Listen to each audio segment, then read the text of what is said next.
a soft coup, and the idea is to create a whole new set of laws and ignore the existing human rights laws and other laws under the pretext of pandemic preparedness and the biosecurity agenda. The WHO is developing through all its nations, but with the WHO Directorate in the United States in charge, a pandemic treaty and amendments to the existing international health regulations that will remove the human rights protections currently embedded in the IHRs, will enforce surveillance, censorship, get rid of freedom of speech, require governments to censor and only push a single narrative.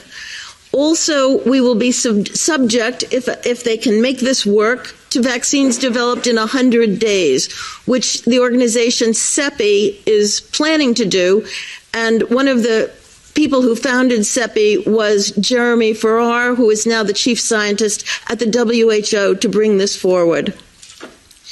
Other things that amendments do is to bind the states so they're no longer recommendations but enforceable edicts, provide a liability shield, get rid of intellectual property rights, move supplies from one country to another, enforce digital passports, and the Director General of WHO can demand that a pandemic or a potential pandemic exists. He can just declare it with no standards, and then countries around the world will have to obey.